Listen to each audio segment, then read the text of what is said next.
Days until Election Day, the Harris campaign just announced its post-VP debate plan. Both Vice President Harris and Governor Walz will take their bus tour back to Pennsylvania.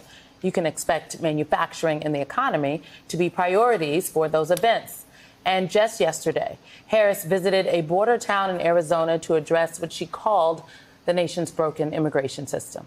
Joining us now is Harris Walz's Principal Deputy Campaign Manager, Quentin Folks. Good morning, Quentin. A lot to get to today. I appreciate that campaign is already blasting forward ahead to after the VP debate, but I want to ask you about that debate, both how Governor Walz is preparing for that debate and how the campaign is defining success going into the debate. Well, look, first of all, good morning, and thank you all for having me. I would say that we know that J.D. Vance is a skilled debater. He has been preparing for this. He has the pressure of trying to make up for Donald Trump's disastrous debate performance. Governor Walz does not. But what you're going to see is a contrast between a skilled politician, a slick talker, somebody who openly admits that he's willing to say whatever to make the case to the American people. And on the other side with Governor Walz, a public school teacher who knows what Americans are going through, who speaks in common sense language about the issues, kitchen table issues that are at stake in this election. And it's fundamentally going to be a choice between two different visions. One, under the J.D. Vance and Donald Trump agenda, Project 2025, of continuing to take away rights, whipping away freedoms across this country, having women across this country literally die because of the archaic nature of policy that they continue to try to push down our throats. And on the other side, for Governor Walz and Vice President Harris, an agenda and an opportunity economy for everybody, not just to get by, but to get ahead, to continue to tackle the things that are impacting Americans every single day. And Governor Walz is going to make that case. You know, Quentin, I remember the last debate in a presidential campaign between two potential vice presidents, then Senator Harris and then a former, and at the time, Vice President Mike Pence. And the VP debates are very different, right? They are, I would argue, oftentimes much more substantive, a little more demure, if you will. And it is not about the two people usually sitting at the table. It's more so about the folks of whom they represent, their running mates at the top of the ticket. But this debate, I think, will be different. J.D. Vance has been at the forefront of a lot of some of the most inflammatory rhetoric on the campaign trail. I'm thinking particularly about the racist conspiratorial lie about Haitian immigrants in Springfield and across the country. How is Governor Walz preparing to tackle that portion of the debate?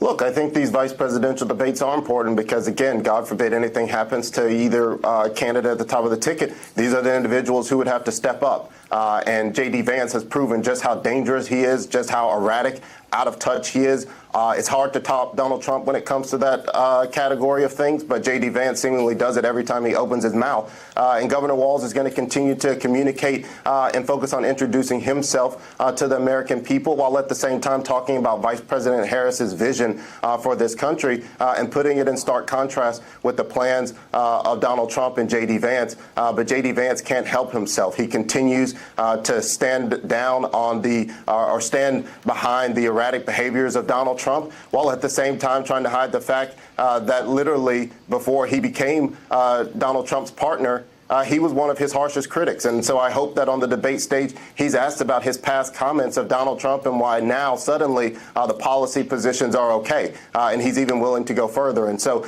I think that that is the approach and the conversations that Americans are going to hear on the debate stage. But this is an extremely important debate, and Americans should tune in and pay attention. Part of the contrast in vision, of course, around immigration. We saw the vice president at the border just yesterday. I want to take a little listen to some of what she had to say in Arizona. We should not permit scapegoating instead of solutions. And let's see what's happening. Let's not permit scapegoating instead of solutions, or rhetoric instead of results. As your president, I will protect our nation's sovereignty, secure our border, and work to fix our broken system of immigration. And I will partner with Democrats, Republicans, and independents to do it. Quinton, we know what Donald Trump's vision of immigration in this country looks like. He wants to build a wall. He wants to deport 11 million people. I think what we heard yesterday from the vice president is that it is possible to both secure our border, have an orderly and humane system there, and embrace immigrants on the interior of this country. DACA recipients, dreamers, people who have built their lives here, what the administration is currently doing with families belong together, keeping American families together, parole in place. Can we expect to see Governor Walz lean into that message of both ends, which I would argue really distinguishes this ticket from the folks you're running against? Absolutely. I mean, obviously, immigration is going to be a topic of discussion, and it's an important one, and it's something that's on the mind of American voters, which is why Vice President Harris visited the border yesterday. And I think the point that she is making is that look at what is happening. Somebody is actually putting in the work, and somebody is talking about it and continuing to stand in the way of progress. Vice President Harris supported a bipartisan bill that would have been the strongest and toughest on border and immigration in American history. Donald Trump opposed that bill and told Republicans to blow it up. She went there yesterday to talk about the need for more border agents, which if Donald Trump wouldn't have stand in the way, would already be at the border. She went there yesterday to talk about the fact that we have to stop the flow of fentanyl into this country. And also, it's a two-pronged approach. It's not only stopping fentanyl from coming into this country, it's also about making sure that you're going to the root cause and going after the Chinese government who is producing the chemicals to continue to make fentanyl. So she has a multi-pronged approach to deal with this, and she is the only candidate in this race that has the experience of going after cartels, transnational gangs, to stop the flow of fentanyl, to stop human trafficking. Donald Trump continues to double down on dangerous rhetoric and only keep this issue in play because he thinks it scores him political points, while at the end of the day, Americans are dealing with this, and they want common sense leaders who are going to work across the aisle with some of the most conservative voices. That's what Vice President Harris has done and would do as President of the United States. Donald Trump is just all talk. Quinton, before we let you go, Notice, and NBC News has not independently confirmed this yet, but Notice recently reported that there has been some consternation with the Harris-Walz campaign as it relates to spending with black vendors, black firms. There, reportedly, Derek Johnson, president of the NAACP, expressed frustration on an August call with the manager of your campaign. Can you speak to this?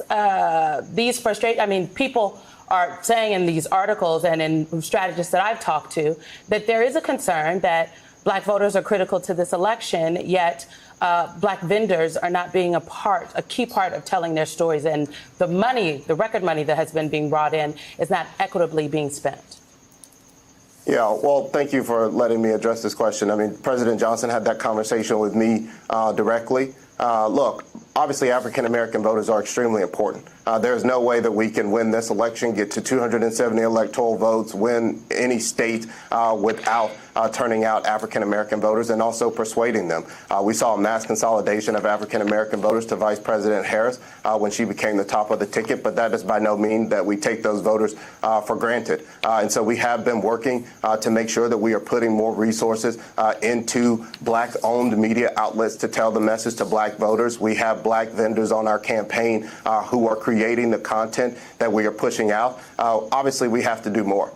This is a margin of error race. It is a tight race. A lot is at stake. Again, I know, and I read the article myself, because it's important to me that we get this right. We have to inject resources on the ground to the communities and the groups that are doing the work. Our campaign has been doing that. We will continue to do more. We are pulling together a working group to make sure that we are really doubling down, to make sure that we're not missing any gaps when it comes to this issue. We are proud of the work that we have been doing to reach voters all across this country, and in particular, black voters. We have an HBCU tour coming up. We're partnering with the CBC to do some engagements that you'll be hearing about later this month. But we obviously have to do more, and we will continue to do more. We will fix this issue. We will continue to make sure that we are investing in the African-American community to turn out every single vote that we can, because it's too important to leave any stone unturned. Quinton Fulks, thank you as always for your time.